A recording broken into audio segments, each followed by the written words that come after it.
जो ये वीडियो बनाना चाह रहा हूँ मैं, ये नहीं बनाना चाह रहा था मैं, लेकिन आप सब मेरी फैमिली हो तो आपसे क्या ही छुपाना।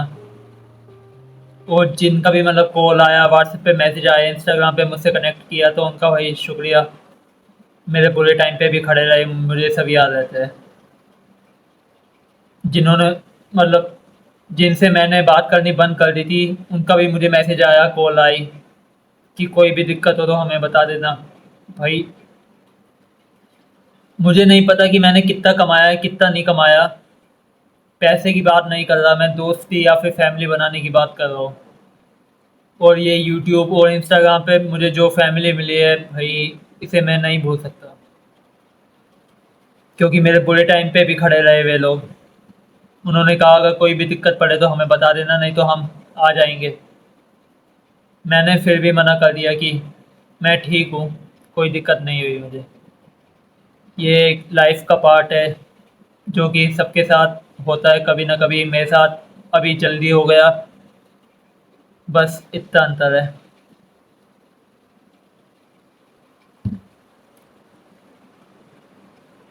बैकग्राउंड को इग्नोर करना, क्योंकि ये मैं बाहर रहता हूँ तो फ्लैट की कितनी दिक्कत होती है, पीजी की कितनी दिक्कत होती है, आप सभी को तो पता ही है।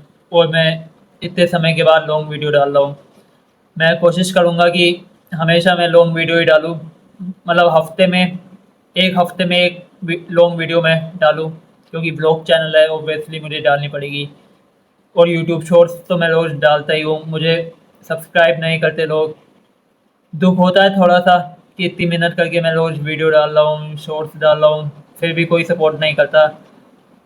थोड़ा सा दुख होता है, लेकिन कोई नहीं, कभी ना कभी तो लोग भी मुझे सब्सक्राइब करेंगे ही किसी ना किसी वजह से, जिससे मुझे अच्छा लगेगा कि मेरी भी कुछ फैमिली है। मेरे 600 सब्सक्राइबर्स कंप्लीट होने वाले हैं, उसके लिए शुक्रिया आप सभी का।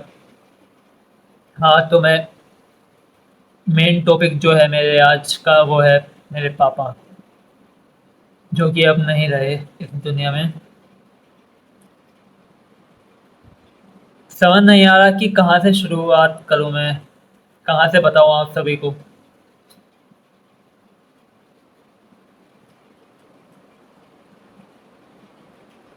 शुरुआत से बताता हूँ मैं। मेरे पापा होटल लाइन में थे, रेस्टोरेंट में काम करते थे। अच्छे खासे मतलब पापा को पैसे भी मिलते थे, कोई दिक्कत नहीं थी। लेकिन फिर मेरे पापा ने एक पक्का दोस्त बनाया, पक्का यार बनाया, जिसे हम कहते हैं बेस्ट फ्रेंड।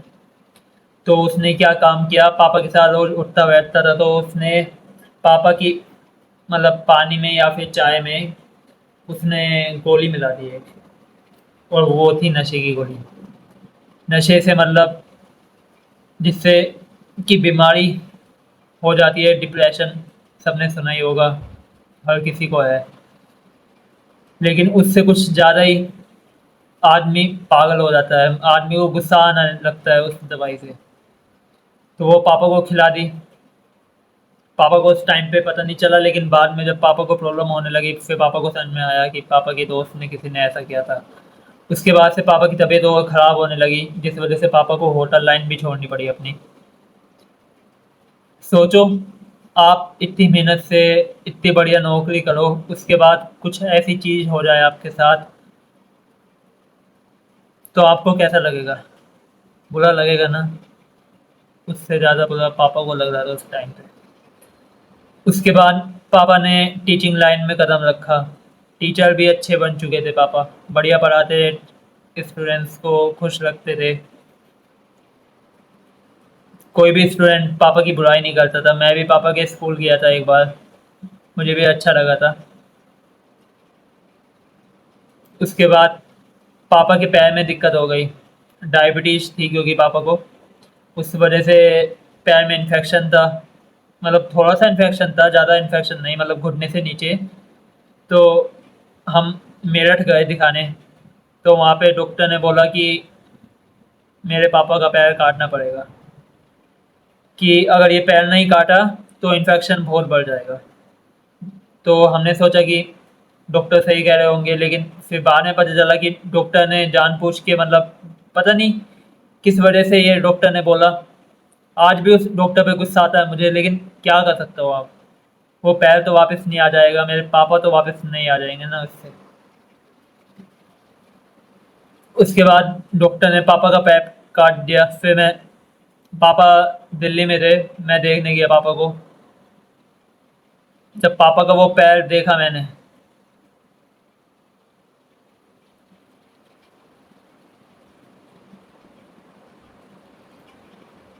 मुझे देख के दर्द हो रहा था पापा का वो पैर। पापा फिर भी हिम्मत कर रहे थे कि मुझे कुछ नहीं हुआ बेटा, मैं ठीक हूँ, तुम ठीक रहने चाहिए बस। यही कहते रहे पापा तब भी।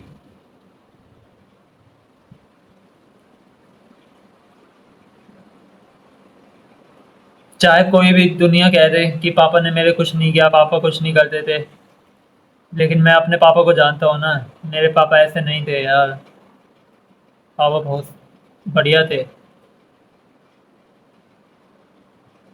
मैं पापा को कहता था कि मुझे ये चीज़ नहीं चाहिए, फिर भी पापा दिलवा देते थे। कहते थे कि जब पैसा है तो क्या दिक्कत है, हम कमाने वाले हैं तो तू क्यों टेंशन ले रहा है। अभी भी यही कहते थे पापा कि जो भी चीज़ लेने का मन करे वो ले तू, कोई दिक्कत नहीं।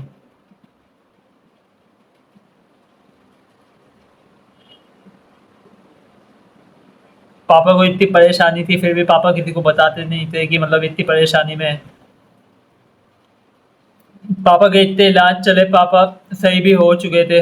इतनी बड़ी बड़ी परेशानी झेली पापा ने। मैं और डिस्कस नहीं करना चाहता पापा की बीमारी के बारे में। फिर आया 20 जुलाई का दिन, 20 जुलाई 2026, जब मेरे पापा नहीं रहे इस दुनिया में।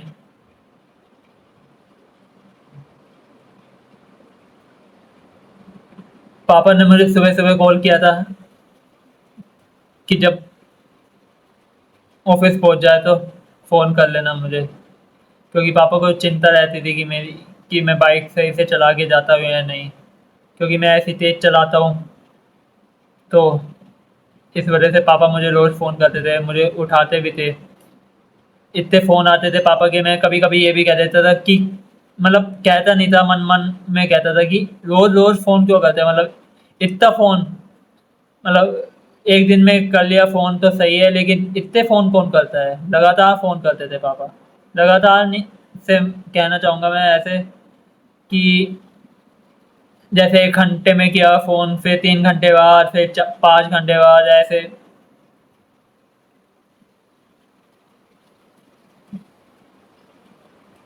और अब सोचता हूँ कि जिस फ़ोन से मैं सुबह उठता था सो के, अब वो फ़ोन ही नहीं आ पाएगा कभी। बस नाम रह जाएगा तो मेरे फ़ोन में एक पापा का।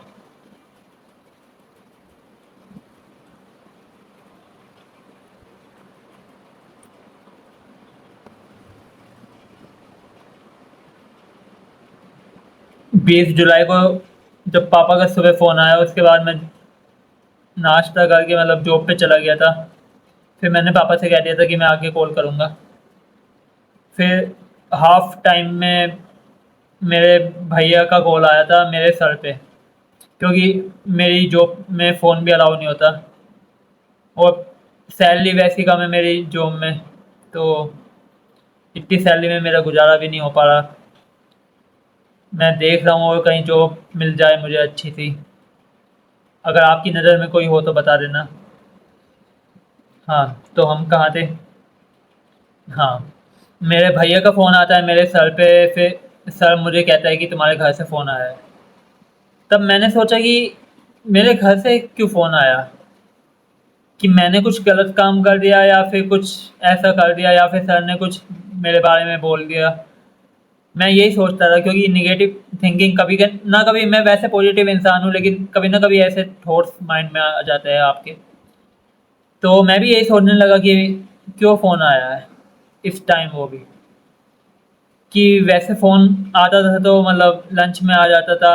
लंच में आया भी था, मैंने भैया का देखा था, लेकिन मैंने सोचा क्योंकि 15 मिनट थे मेरे पास लंच के, तो मैंने सोचा बाद में मिला लूँगा कॉल।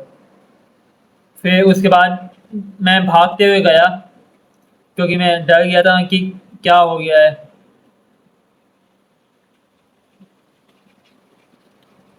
तो मैंने पहले तो पापा को ही फ़ोन मिलाया तो किसी ने उठाया नहीं फ़ोन। फिर मैंने भैया को ही मिलाया फ़ोन।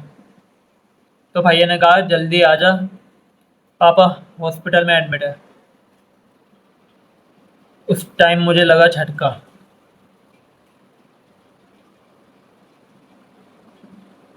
हॉस्पिटल का नाम सुनते ही मेरी आंखों से आंसू आ गए थे उस टाइम पे। फिर मैं जल्दी से ऊपर गया, पंच आउट किया मैंने। बस पकड़ने के लिए मैं नोएडा गया, तो नोएडा में मुझे बस नहीं मिली। फिर मुझे आनंद विहार से बस पकड़नी पड़ी। रात के 11 बजे बैठा था मैं, फिर अगले दिन 21 तारीख को सुबह आया मैं। तो जब मैं अपने घर के पास आया, मतलब बस स्टैंड पे जब आया मैं, तो मैंने भैया को फ़ोन मिलाया, भैया ने उठाया नहीं। फिर मामा जी का फ़ोन आया मेरे पे। तो मामा जी ने कहा कहाँ पे है तू? मैंने फिर भी मामा जी से पूछा कि पापा ठीक तो है ना? मैंने उससे पहले जब मैं बस में था तब भी मैंने पूछा था भैया से कि पापा ठीक तो है ना? भैया ने भी कह दिया कि ये ठीक है, ताकि मुझे दिक्कत ना हो। क्योंकि अगर मैं तभी सुन लेता कि पापा नहीं रहे तो मुझे वो दिक्कत होती ना। तो उस वजह से सब मुझसे सब छुपाने लगे। फिर उसके बाद मामा जी मुझे लेने आए, और मेरे बुआ जी के लड़के भी थे तो वे अपनी गाड़ी से मुझे लेने आए। तो जैसे ही मैं घर पहुंचा, मैंने देखा कि चेयर रखी हुई है कई सारी।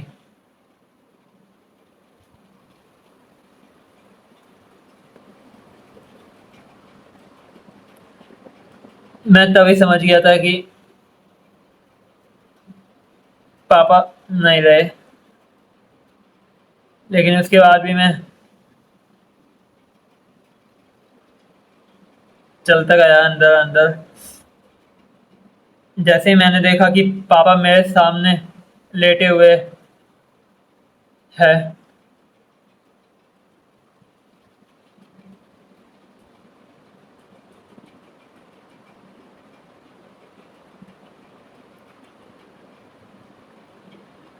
पापा का वो चेहरा अभी भी सामने आ रहा है मेरे, जब मैंने पापा को आखिरी बार देखा था।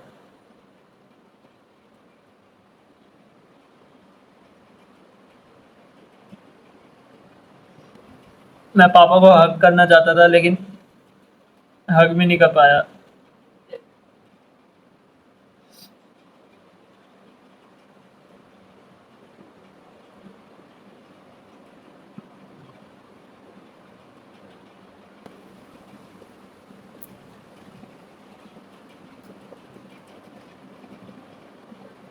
और ये पापा को दिक्कत कैसे हुई, पापा कैसे चले गए, मैं वो बताता हूँ अब। मेरे पापा ने उस दिन 4-5 आम खा लिए। पापा को डायबिटीज पहले से थी, पापा की दवाइयाँ चली थी, लेकिन पापा परहेज नहीं करते थे। जो बात सच है वो बात सच है, इसमें मैं डिनाई नहीं करता हूँ। तो पापा कभी कभी खा लिया करते थे, तो पापा ने सोचा इस बार भी खा लेता हूँ, क्या ही हो जाएगा। पापा ने 4-5 आम खाए। फिर उसके बाद तब तो कुछ नहीं हुआ, लेकिन उसके बाद मम्मी स्कूल गई थी, और पापा ने फिर मम्मी को बताया कि मैंने 4-5 आम खा लिए हैं। उनमें से एक आम खराब भी था, लेकिन जब मैंने खाया तो सही लगा मुझे। फिर उसके बाद पापा को उल्टी आने लगी, मतलब उल्टी जैसा हो रहा था लेकिन उल्टी आ नहीं रही थी। तो पापा ने क्या काम किया, हाथ डाल के उल्टी करने का प्रयास किया, लेकिन उसकी वजह से पापा के हार्ट में असर पड़ गया। उसके बाद पापा वॉशरूम गए। मम्मी कहने लगी कि मैं डॉक्टर को दिखा दूंगी, तो पापा ने कहा कि अभी थोड़ी देर में चलते हैं, 4-5 मिनट में। पहले मुझे उल्टी होने दे, उसके बाद चलेंगे, अभी मैं जाने लायक नहीं हूँ। तो भैया भी थे मेरे उस टाइम पे, लेकिन भैया को पापा ने ऊपर भेज दिया कि तू ऊपर जा, मैं ठीक हूँ बिल्कुल। उसके बाद मम्मी और भैया पापा को उठा के ले जाने लगे हॉस्पिटल। जैसे ही गेट तक पहुँचे पापा चले गए थे। ई रिक्शा भी मतलब लेट आई थी।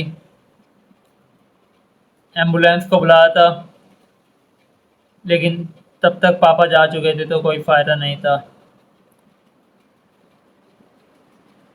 उसके बाद ई रिक्शा से पापा को लेके भी गए हॉस्पिटल, तो उन्होंने कहा कि पापा नहीं रहे।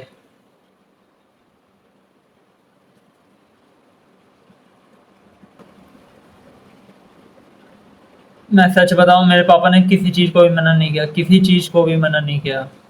मैं नहीं मांगता था फिर भी पापा देते थे कि रख। मैं पैसे को मना करता था फिर भी कहते थे कि रख ले, काम आ जाएंगे। बहुत अच्छे थे यार मेरे पापा। कैसे बताऊं आप सभी को।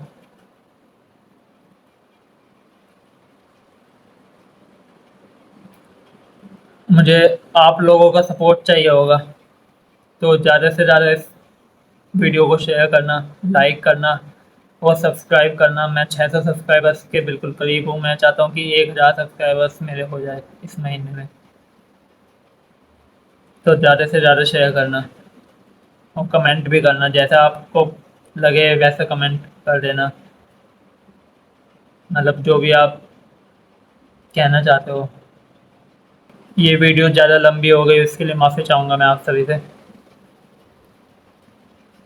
शॉर्ट्स तो मैं यूट्यूब पे डालता ही हूँ, इंस्टाग्राम पे रील डालता हूँ,